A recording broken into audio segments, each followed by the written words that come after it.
ni mwebwe abaganga mbaza.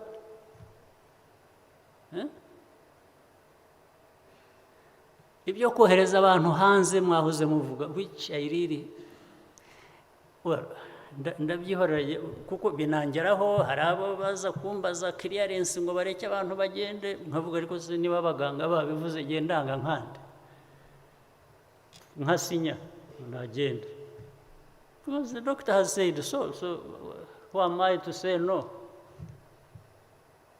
But in a moment like this, I have to tell you the truth. Much as I have signed up to that because I respect your profession and your advice, I'm not satisfied that every day that advice is the right one. Again, because of what I have experienced, what I have seen. I'll give you an example. Again, what I have experienced, it's not a rumor. You go, I went visiting somebody in a hospital. The person, I think, had eaten something, and when you have eaten bad food, you know what happens. So the fellow was hanyuma njya kumusura, icyambere ubwo nyine ameze nabi, musanga aragaramye arahumeka nabi muri ya moment hagati when things are not running out up and down, ari ku telefone mu gitanda aravugira kuri mobile. Okay, maybe yaratabazaga, but the same doctors were attending to him. Habya bindi navugaga, hospital yose ihurura kubera ko haje perezida kureba umurwayi. Abaganga baratangira baraganira, harimo n'abanasi batangira baraganira, ndabaza ntiko byagenze gute, uyu muntu yabaye iki, what happened? Batangira barambwira, paza umuganga, ariko se ibyo ni ibintu bigomba gutwara umuntu hanze? Ubwo barega byangezeho barashaka barahuruza ni emergency gutwara umuntu hanze. Two things happened that were interesting.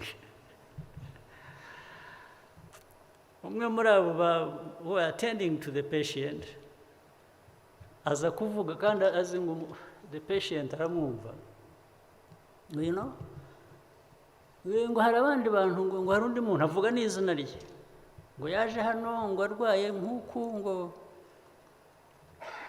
ngo hanyuma ngo abantu barabirangarana, ngo bagera bitya ngo arapfa. Ubwo urabivuga umurwayi, so umurwayi we yahereye ko abona ko agiye gupfa, nibabirangarana arapfuye. Kwanza ubivugiye iki iruhande rw'umurwayi? Why don't you consult? No, ndabyumva, ntabwo ariko se mbaza umuganga, ntabwo wowe mbikora deliberately nyine umurwayi yumva, nabaza ariko wimbwiza ukuri, uribwira ko ari iki? Ndabaza n'umurwayi, ariko usanzwe ubirwara cyangwa ni gatoya, nawe atangira kuvuga ko akeka ko ari ibintu yariye, ahantu yagiye yariye, ni food poisoning. Noneho mbaza umuganga, nawe tell me, wowe umuganga mu bumenyi bwawe, tell me, what do you think? You have assessed this? How bad is it, or what really could it be? Bigomba kujustifyinga. Ubwo rega impamvu nabaye involved, bashaka kumutwara South Africa basaba na passport kubera ko abantu batakibona visa, dushake uko tumuha official. Ubwo niko byangezeho, tanga official passport kuyauthorize. Namaze tell me, wowe nk'umuganga rwose mbwiza ukuri. Arambwira anyongorera ati buhoro nyine wengera ngo umurwayi atumva ati ni food poisoning. Ati niho vuga ati n'ubundi nari nabibabwiye, ariko wabibabwiye wowe umuganga, you are the one in charge of this patient. you have allowed it to go out of hand, get out of hand, ku buryo abantu bahuruza ibintu bigacika. Ubu tugiye guhayaringa indege cyangwa tugura amatiketi twohereza uyu muntu hanze, uzi ngo it is food poisoning, ntushobora kumukaminga down. N'uyu muntu wicara iruhande bakavuga ngo hari undi waje ameza atya, baramurangarana arapfa. Ibi honest nimumbwire, ibi nabyo birashaka budget. Budget se ahubwo ko ugiye kuyimara utwara abantu hanze batakwiye kuba bajya hanze. Why are you sending people outside for things you know don't deserve to go out anywhere? To go out, nibwira ko ari ukuvuga ngo wohereje umuntu ahantu hari ubushobozi burenze ubwo mufite. Niyo interpretation ubundi nayo kwigwanya. Ariko kohereza abantu hanze has become something to appease the patient, or to appease somebody, a relative of the patient. Really, how do you entertain this? And how do you explain it?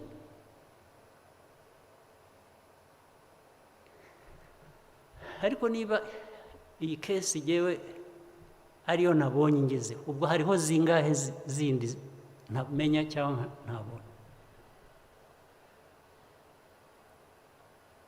So in this case, what is it that is lacking? It has nothing to do with the budget. It has nothing to do with the lack of a vehicle. It actually doesn't even have anything to do with lack of knowledge or skills. But you are abusing it. You are abusing it by saying somebody with food poisoning needs to be treated with emergency, flown out of the country. You are abusing your own knowledge. You are abusing your own profession. Absolutely. It has nothing to do with the budget. It has nothing to do with poor remuneration. It has nothing to do with it. It has nothing to do with laboratories that are lacking in one place or another. Absolutely not. So, what are we waiting for to correct this? What do you want?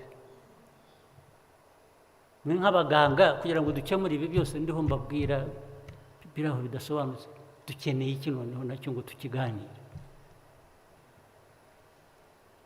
By'amafaranga nabyumvise amwe yaboneka andi yabura, wajya mu Minister of Finance akagutera utwatsi akakubwira ko nta yari buguhe, mugasubirayo mukarwana wenda ukavanayo makeya. Ibyo nabyumvise. Ibyo bindi byo, how do we handle it?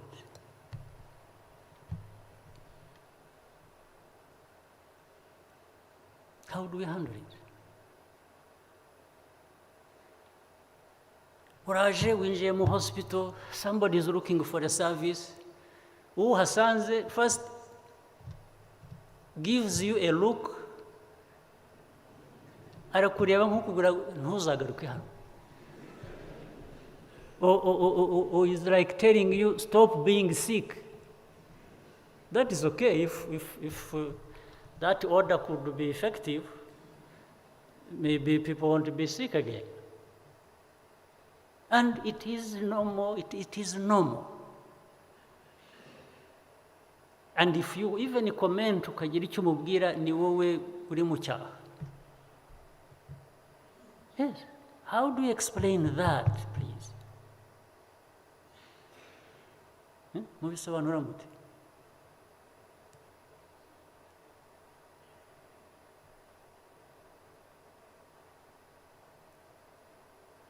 Kandi ugasanga biri rampant, the way either umwaranyuza aha washaka undi aramisha arasubizayo adashaka undi abwira nabi abarwayi. Niba hari ikibazo, explain the problem and maybe it will be understood. But you can't be the problem. Why should you choose to be the problem?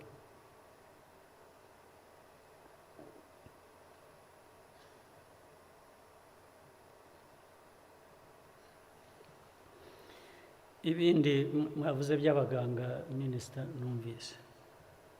Nabwo I was told. So this time, which I have experienced, for which I say is a fact. Iyo yo ne rumor ngira ngo, let me call it a rumor. Muri specialization z'abaganga, I was told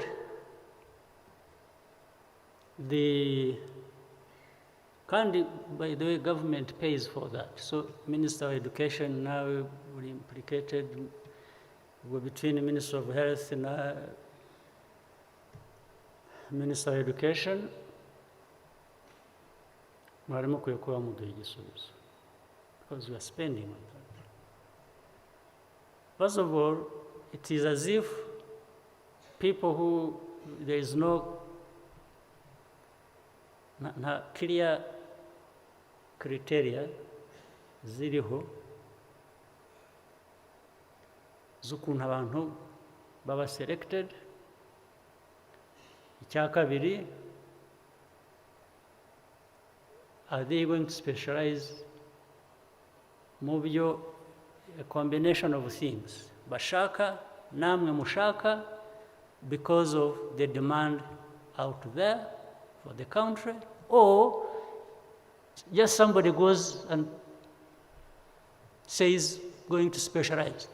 If you're specializing mo bikabibye, ntibigire indi input iri informed ivuga ngo aha hantu niho dukeneye abantu, that's why we should be spending money.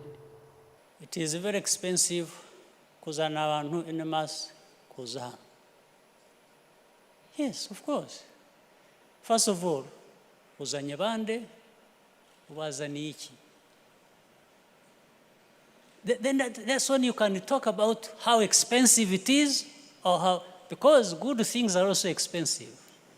So it depends on whether you have actually brought these people for something you have already planned about. Yes. What do you want to get out of this expensive thing you have brought? Is the first question. The second, how do you tell me you want to save that money, but keep losing it by sending people outside kuja kwivuza? I mean, you need to think about it.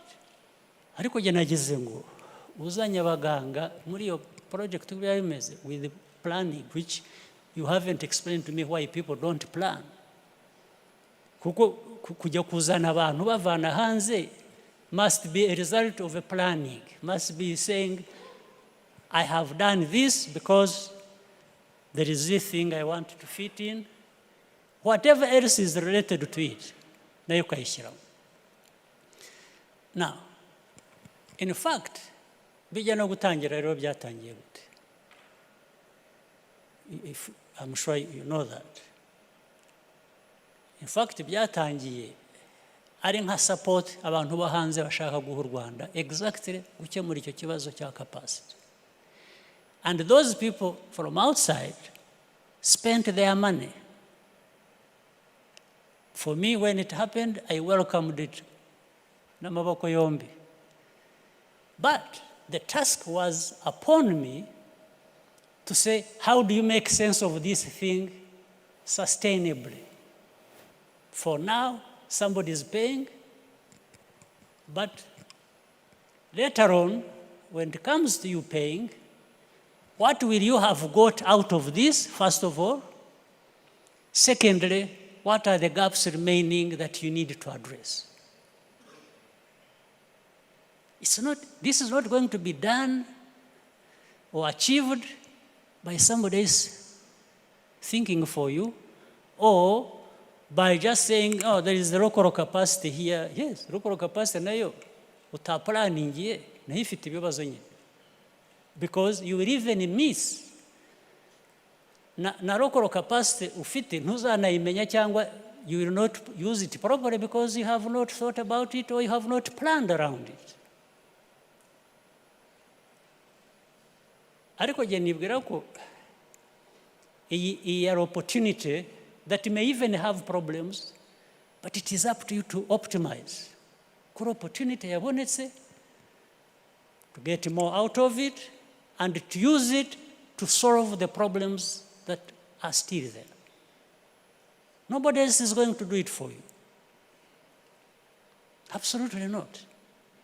We can't change everything else about us and then still remain in moving. You can't understand. It's like kandi usanze umuntu umunasi doctor. It's like the doctor in the hospital, the nurse in the hospital, the whole world revolves around them.